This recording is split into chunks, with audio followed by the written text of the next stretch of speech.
Yes, class. Very, very good morning, all of you. So, foundation students, बात करूं, हम लोगों ने कल स्टार्ट किया हमारा चैप्टर एनपीओ, जिससे रिलेटेड मैंने आपको बताया एनपीओ क्या होता है, एनपीओ की इनकम के क्या क्या सोर्सेस हैं, और जब एनपीओ के फाइनेंशियल स्टेटमेंट हम लोग बनाते हैं तो एनपीओ के फाइनेंशियल स्टेटमेंट के अंदर हम लोग किन किन चीजों को इंक्लूड करते हैं, इनके बारे में हमने पढ़ा। राइट। जब फाइनेंशियल स्टेटमेंट के बारे में आप लोगों से मैं बात कर रहा था तो इसके अंदर मैंने सबसे पहले आपको बताया कि किसी भी तरीके का अगर एनपीओ है तो उसके लिए सबसे पहले क्या बनता है, receipt and payment account. Receipt and payment account के बारे में मैंने आप लोगों को बताया कि ये जस्ट लाइक क्या होता है, कैश बुक। जिस तरीके से अदर ऑर्गेनाइजेशन कैश बुक बनाते हैं, सिंगल कॉलम डबल कॉलम, उसी तरीके से एक एनपीओ क्या बनाता है, रिसिप्ट एंड पेमेंट। बट यहां पे अमाउंट के दो कॉलम नहीं होते, कैश को और बैंक को दोनों को एक ही ट्रांजैक्शन के अंदर हमें क्या करना होता है, रिकॉर्ड करना होता है। राइट।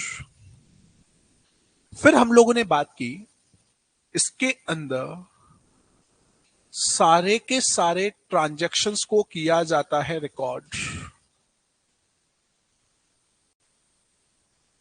क्या बोला मैंने, ऑल ट्रांजैक्शंस रिकॉर्डेड। जितने भी ट्रांजैक्शन हैं उन सारे ट्रांजैक्शन को हम लोग करते हैं record, which are in cash. जो ट्रांजैक्शन कैश के अंदर हो गया इस ईयर में, उन सभी को हम लोग क्या करेंगे, रिकॉर्ड करेंगे, either related to current year और प्रीवियस ईयर और फ्यूचर ईयर। चाहे वो ट्रांजैक्शन इस साल का हो, पिछले का हो या आने वाले साल का हो, बट अगर वो कैश से रिलेट करता है तो उसको कहां दिखाया जाएगा, रिसिप्ट एंड पेमेंट अकाउंट के अंदर उसे दिखाया जाएगा।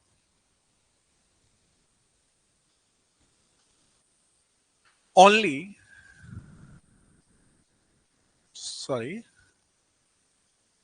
Capital as well as revenue nature transactions are recorded। अब बात आती है कि ये कैपिटल नेचर और रेवेन्यू नेचर ट्रांजैक्शन क्या होते हैं। बात अगर मैं करूं कैपिटल नेचर की, जो ट्रांजैक्शन ईयर के अंदर एक बार होते हैं या सालों में एक बार होते हैं, for example purchase of fix assets, sale of fix assets, issuing of shares, debentures, repayment of debentures, ये सारे कौन से नेचर के ट्रांजैक्शन है, कैपिटल। बात करूं रेवेन्यू नेचर, जो रिपीटेड नेचर के होते हैं, जो रिकरिंग इन नेचर होते हैं, जो बार बार होते हैं, salary paid, commission paid, wages paid, rent paid, bank interest paid, all are the revenue। Commission received, sales, salary received, subscription received, सारे के सारे कौन से नेचर के ट्रांजैक्शन है, रेवेन्यू नेचर के ट्रांजैक्शन है। कोई सा भी ट्रांजैक्शन हो उसको कौन सी बुक के अंदर लिखा जाता है, रिसिप्ट एंड पेमेंट के अंदर लिखा जाता है। इसका नेचर क्या होता है, ये होता है रियल इन नेचर। राइट।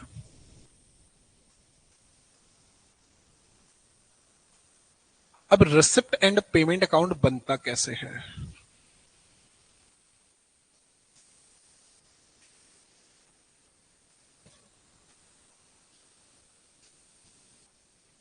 देखिए। जिस तरीके से हर अकाउंट के अंदर दो कॉलम होते हैं, एक होती है डेबिट साइड, एक होती है क्रेडिट साइड।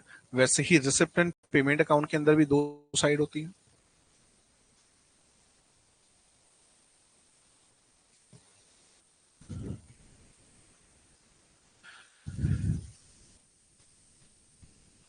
ये वाली साइड होगी रिसिप्ट, ये वाली साइड होगी पेमेंट।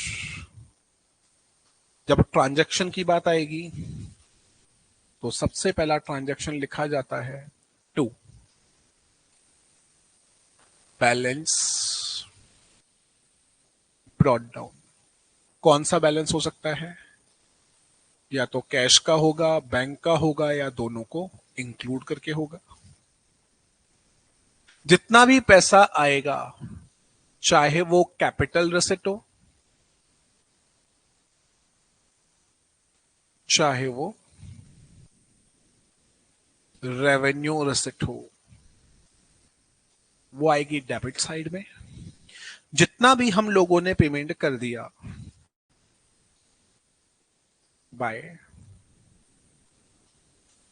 कैपिटल एक्सपेंसेस,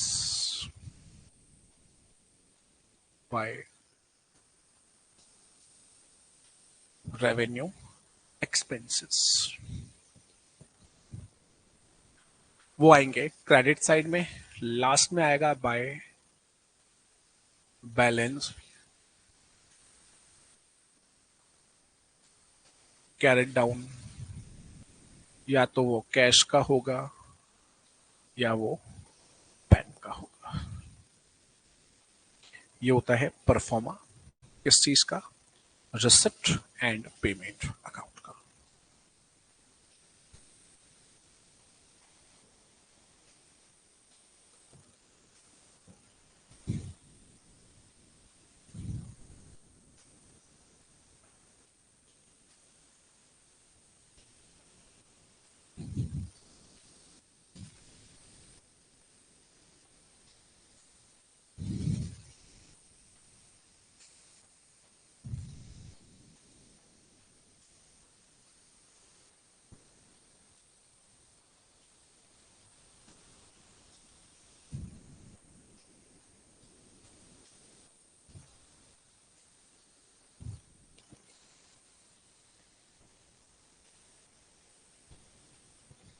ये आप लोगों की बुक है, जो इंस्टीट्यूट का मॉड्यूल है, उसका इस चैप्टर का सबसे पहला क्वेश्चन क्या है?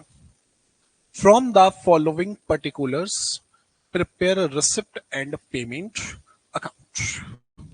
राइट।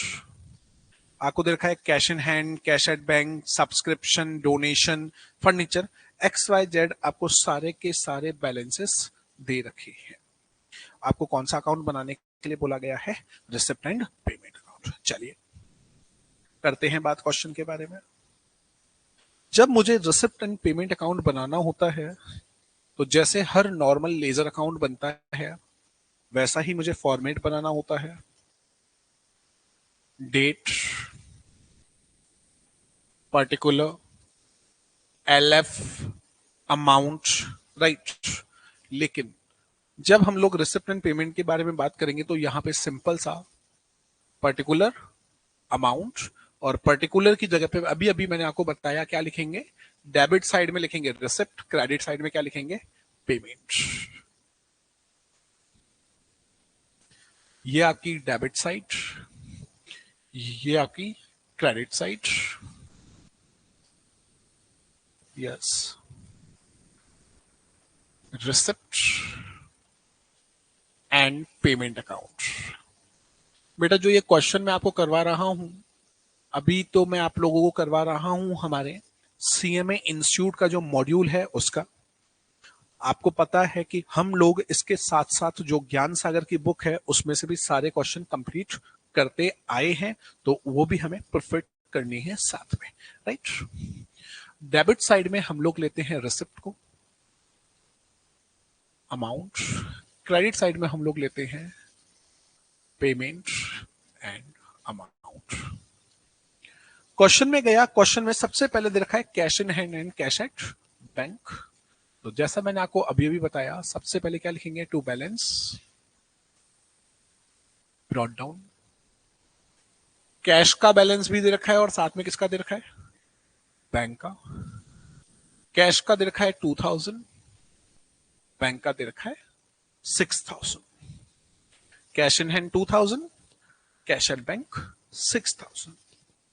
सब्सक्रिप्शन, कल बात हुई थी, मैंने आपको बताया सब्सक्रिप्शन इनकम का मेन सोर्स है, तो इनकम रिसीव होगी ना, इनकम रिसीव होगी तो किस साइड आएगी, टू साइड में, रिसिप्ट साइड में। टू सब्सक्रिप्शन, कितने का सब्सक्रिप्शन मिला है, 3000 का, लिख दिया 3000। टू डोनेशन, बोला गया डोनेशन रिसीव्ड, कितने का डोनेशन रिसीव हुआ है, 2400 का, ये आपका आ गया डोनेशन रिसीव्ड 2400। फर्नीचर परचेज किए 1600 के, ठीक है, पैसा गया, कहां लिखूंगा, पेमेंट साइड पे, बाय फर्नीचर 1600 का। जनरल एक्सपेंसेस 1000, पोस्टेज 400, दोनों मेरे एक्सपेंस है, कहां आएंगे, payment side. By general expenses 1000, by postage, postage के लिए हमने खर्च किए 400। स्टेशनरी कितने रुपए खर्च किए, 600, लिखूंगा बाय स्टेशनरी।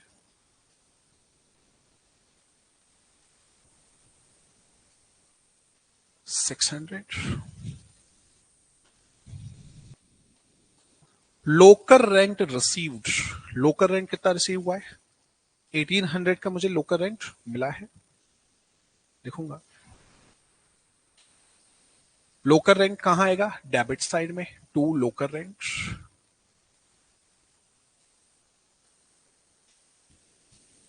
कितने का मिला लोकल रेंट, 1800, लिखेंगे to local rent 1800। Office expenses 800, by office expenses 800।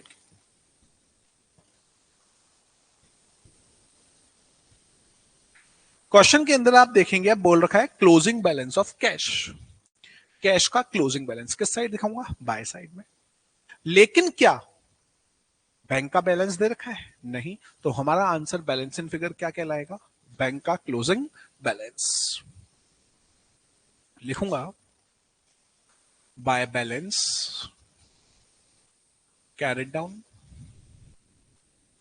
Cash दे रखा है आपको 7000, मुझे किसका निकालना पड़ेगा, बैंक का बैलेंस इन फिगर।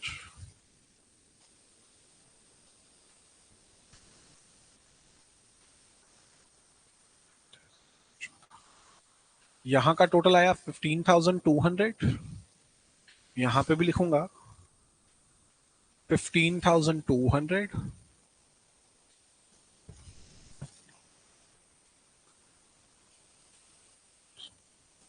3800, तो बैंक का आंसर क्या आ गया, 3800, बैलेंस इन फिगर, राइट। तो ये सिंपल सा कौन सा concept, receipt and payment account से रिलेटेड, नोट करेंगे जल्दी से।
हो गया सभी का?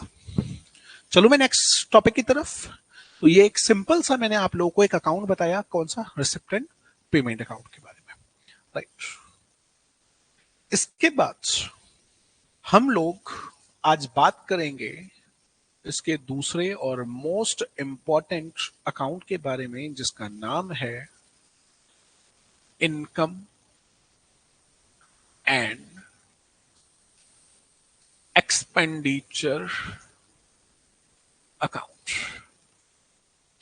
जैसा कि एक प्रॉफिट ऑर्गेनाइजेशन अपना प्रॉफिट कैलकुलेट करने के लिए trading and P and L account बनाते हैं, वैसे ही एनजीओ अपना प्रॉफिट कैलकुलेट करने के लिए, तो यहीं पे बात आती है सर एनजीओ प्रॉफिट के लिए तो काम करता ही नहीं है। जी हाँ, एनजीओ कभी भी प्रॉफिट के लिए काम नहीं करता है, लेकिन उसके पास टोटल कितनी रेवेन्यू रिसिप्ट आई और कितना इसने रेवेन्यू एक्सपेंडिचर किया, तो उसके पास जो बैलेंसिंग फिगर सरप्लस बचेगा या एक्स्ट्रा पैसा लगेगा, जैसे हम लोग बोलते हैं डेफिशिएंसी। प्रॉफिट के टर्म में, प्रॉफिट ऑर्गेनाइजेशन के टर्म में जो नेट प्रॉफिट और नेट लॉस होता है, एनजीओ के अंदर हमें होता है सरप्लस या फिर डेफिशिएंसी। क्या होगा? सरप्लस या फिर डेफिशिएंसी। उसका कैलकुलेशन करने के लिए कौन सा अकाउंट बनाना होगा?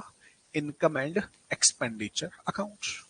अब जो अकाउंट आपको प्रॉफिट या लॉस बताता है, उसका नेचर क्या होता है? Nominal account. It is just like a profit and loss account, which is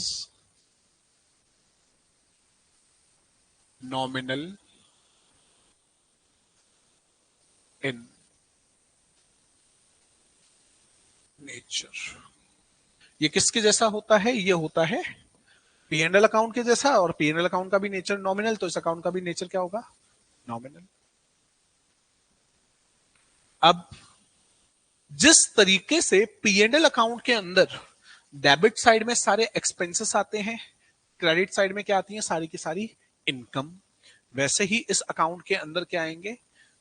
expenditure and incomes. In this account, we records only revenue, expenses and income। मैंने अभी अभी आप लोगों को बताया दो तरीके के ट्रांजैक्शन होते हैं। कितने तरीके की ट्रांजैक्शन होते हैं?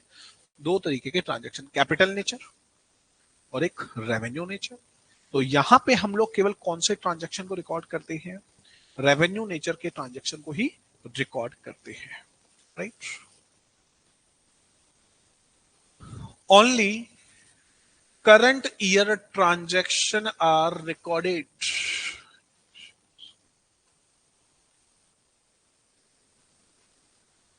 केवल कौन से नेचर के ट्रांजैक्शन को रिकॉर्ड किया जाता है? करंट ईयर के ट्रांजैक्शन को नोट किया जाता है। करंट ईयर के ट्रांजैक्शन कैसे? करंट ईयर के ट्रांजैक्शन का यहां पे मतलब क्या है कि जो इस फाइनेंशियल ईयर से रिलेट करेगा केवल उसी को। जबकि मैंने बोला रिसिप्ट एंड पेमेंट में तो करंट ईयर हो जाए या फ्यूचर ईयर हो जाए या पास्ट का हो, सबको रिकॉर्ड करते हैं। लेकिन जैसे ही इनकम एंड एक्सपेंडिचर अकाउंट की बात आएगी तो इसमें केवल कौन से नेचर के ट्रांजैक्शन को रिकॉर्ड किया जाएगा? करंट नेचर के, करंट ईयर के ट्रांजैक्शन को किया जाएगा रिकॉर्ड। हमने रिसिप्ट एंड पेमेंट में पढ़ा केवल किसको रिकॉर्ड किया जाता है? कैश नेचर के ट्रांजैक्शन।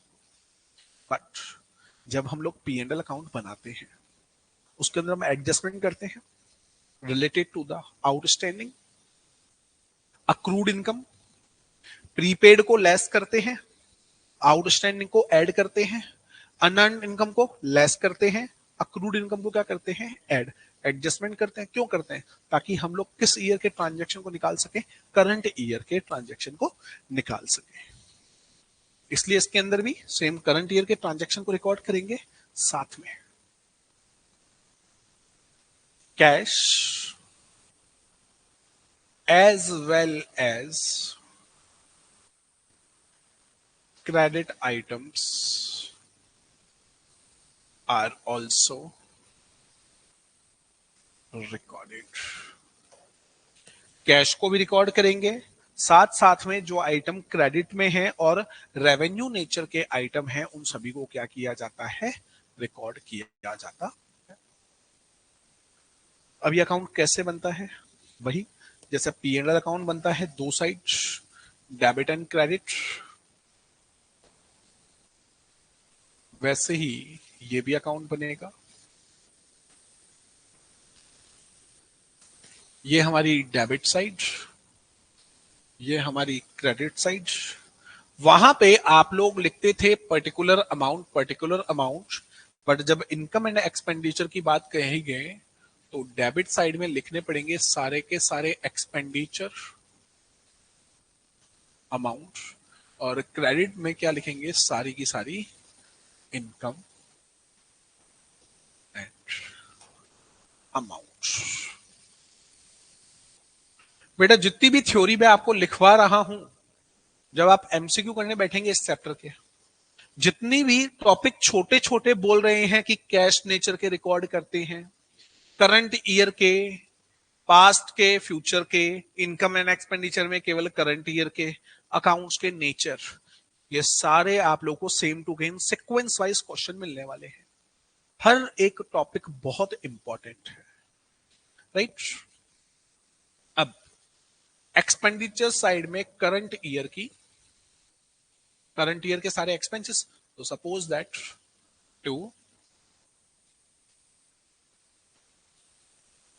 Expenses, right. अगर कोई एक्सपेंस आउटस्टैंडिंग रह गया तो उसे तो क्या करेंगे, ऐड, और अगर कोई प्रीपेड रह गया तो उसे क्या करेंगे, लेस। एडजस्टमेंट करने के बाद ही तो अमाउंट आता है। इसके एडजस्टमेंट को मैं डिटेल में समझाऊंगा क्योंकि इसके अंदर काफी चीजें ऐसी हैं जो पर्टिकुलर आइटम हमारे एग्जाम के अंदर अलग से दिए जाते हैं। और ये वाला पार्ट है 25 मार्क्स का, फाइनेंशियल स्टेटमेंट, बहुत ज्यादा important. Okay, expenses outstanding add prepaid को लेस करंट ईयर के। To,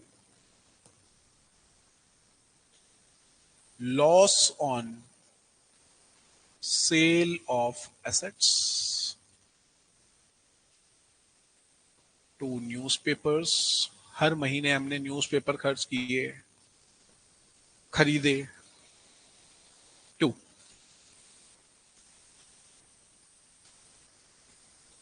expenses on particular items to depreciation।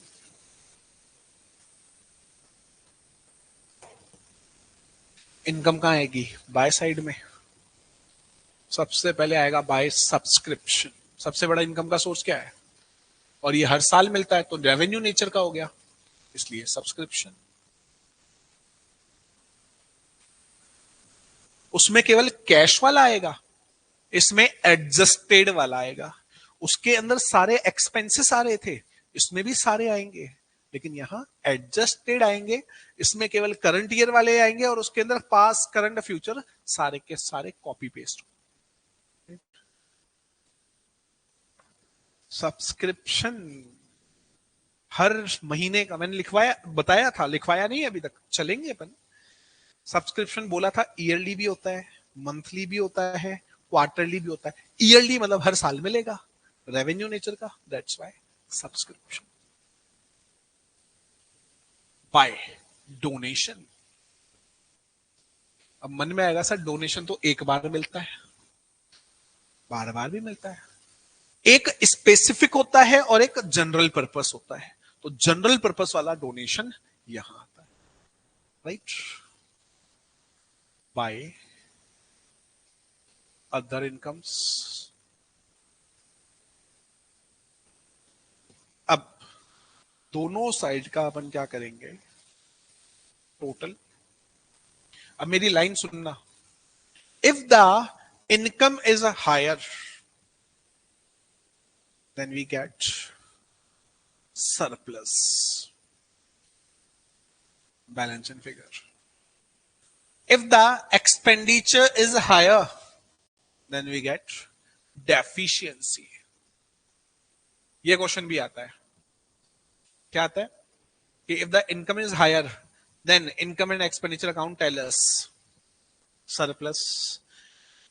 If the expenditure is higher in comparison of incomes, then we get deficiency. ये question यूं का यूं ही आपको मिलने वाला है, राइट? Note it fast. और ये हमारा कौन सा अकाउंट बताया मैंने आप लोगों को?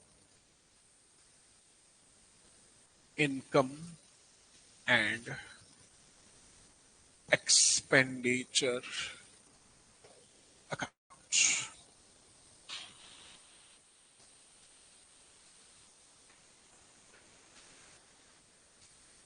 राइट? कॉपी साथ के साथ ही कर लिया हम लोगों ने, ना?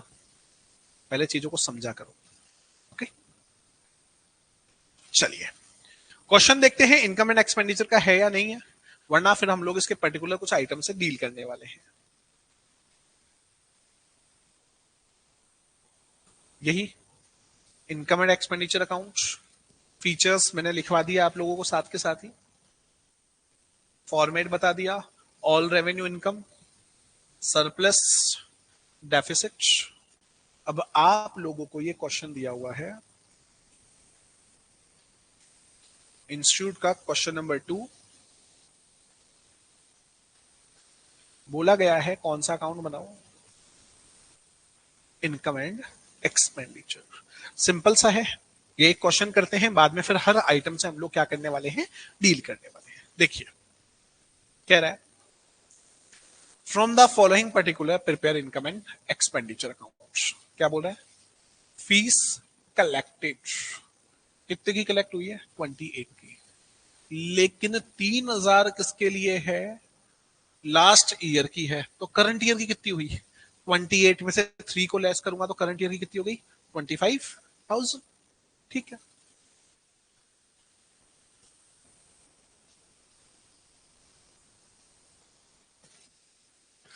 हमें कौन सा अकाउंट बनाना है? Income and expenditure account.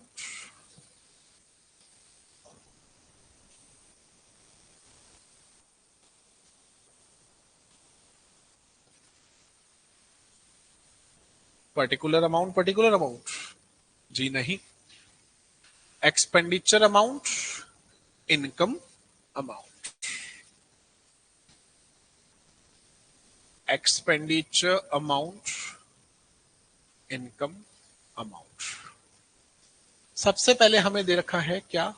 Income दे रखी है। कौन सी इनकम है?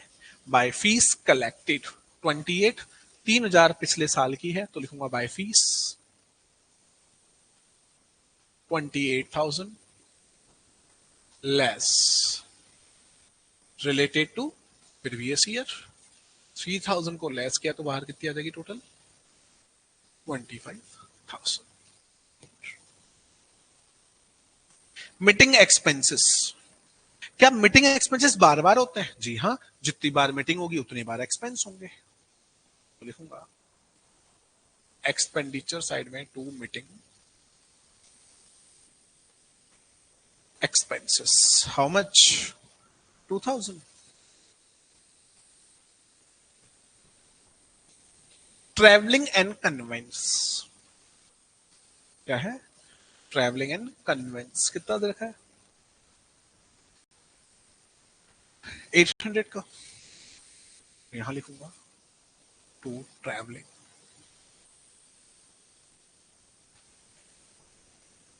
एंड कन्वेंस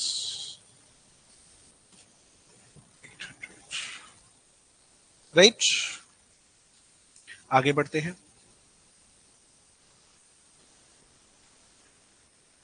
यहां बोला fees for the year outstanding, अभी रिसीव होना बाकी है, करंट ईयर की है। फीस तो पहले लिख दी, एडजस्टमेंट होना चाहिए था ना, कितने रुपए मिलना बाकी है? 5,000 ऐड हो जाएगा, तो इसके अंदर ऐड कर दो आउटस्टैंडिंग फीस 5,000, तो बाहर टोटल कितना आ जाएगा 30,000। सैलरी पेड, पे तो की है 2,400, जिसके अंदर 300 तो पिछले साल की है और साथ में बता रखा है सैलरी आउटस्टैंडिंग 400, मतलब करंट ईयर की कितनी सैलरी पे करना बाकी है 400। लिखूंगा to salary total 2,400 less related to previous year 300 add current year की आउटस्टैंडिंग 400, टोटल कितना आ गया 2,500। राइट। एंटरटेनमेंट बार बार होता है क्या? जी हाँ। रेवेन्यू नेचर का कितने रुपए दे रखे हैं 500। रेवेन्यू से रिलेटेड कुछ दे रखा है? नहीं सर, कुछ भी नहीं दे रखा है। टू एंटरटेनमेंट एक्सपेंसेस कितने थे 500। कहां दे रखा है एंटरटेनमेंट के लिए? हाँ, है तो रेवेन्यू, तो पता है ना।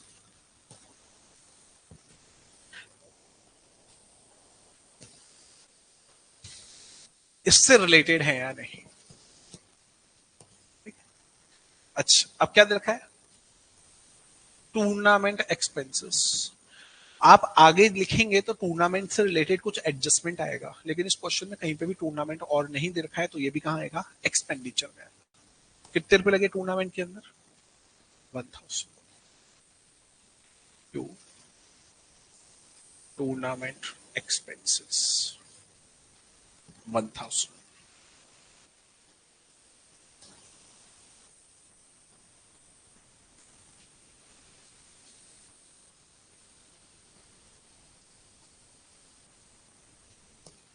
आगे देखिए, purchase of books and periodicals includes 2,000 for purchase of books. Books खरीदी, कितने की खरीदी है टोटल 3,000 की, जिसमें से 2,000 की बुक्स हैं, तो बुक्स तो फ्यूचर में भी काम आएंगी या अभी काम आएंगी केवल? तो बुक्स तो हो गई कैपिटल नेचर की, तो हम लोग केवल कितने दिखाएंगे 3,000 में से 2,000 माइनस हो गया, तो केवल कितना दिखाऊंगा 1,000, तो लिखूंगा। पीरियोडिकल्स का मतलब पता है, वो मैगजीन्स वगैरह आती है ना, वो है टू पीरियोडिकल्स। कितने 1,000। रेंट पे किया, कितने का पे किया 1,200 to rent 1,200। Postage telephone telegram कितना दे रखा है 1,700, लिखूंगा टू पोस्टेज एंड टेलीग्राम कितना था 1,700। प्रिंटिंग एंड स्टेशनरी कितने की रखी है 500 की, लिखूंगा टू प्रिंटिंग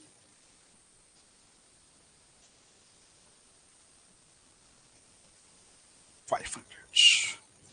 डोनेशन रिसीव्ड कितने का दे रखा है 800। अब डोनेशन के लिए याद रखना है कि वो कौन से पर्पस के लिए है। इसने तो केवल क्या बोल दिया डोनेशन, मतलब किसी भी पर्पस के लिए मिल गया। किसी भी पर्पस का मतलब क्या है जनरल पर्पस। लिखवाऊंगा ये सारी चीजें मैं आप लोगों को, बट अभी ये क्वेश्चन करना है, तो हमेशा हमें ध्यान रखना जनरल पर्पस डोनेशन होता है वो सीधा कहां आता है इनकम। बाय डोनेशन कितने का 800 का, यहां का टोटल हुआ 30,000, यहां पे भी लिखूंगा 30,800। इनका टोटल करके इसमें से लेस करेंगे, हमारे पास आएगा to surplus balance in figure. बताओ कितना आ रहा है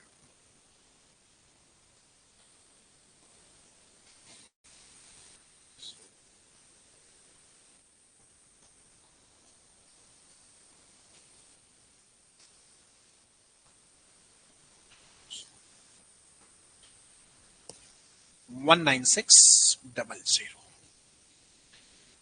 इनकम का टोटल ज्यादा, एक्सपेंस का टोटल कम, तो मेरे पास क्या आ गया, प्रॉफिट। और यहां पे प्रॉफिट को हम लोग क्या बोलते हैं, surplus. Right, note it fast. ये था हमारा इलस्ट्रेशन नंबर 2 इस चैप्टर का।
सभी का कंप्लीट। तो आज हम लोगों ने दो चीजें पढ़ी, डिसिप्लिन पिरामिड का प्रैक्टिकल, इनकम एंड एक्सपेंडिचर का कंसेप्ट और उसका प्रैक्टिकल। कल की क्लास में हम लोग डील करेंगे जितने अलग अलग आइटम है कैपिटल नेचर का, जैसे कौन कौन से हैं, रेवेन्यू नेचर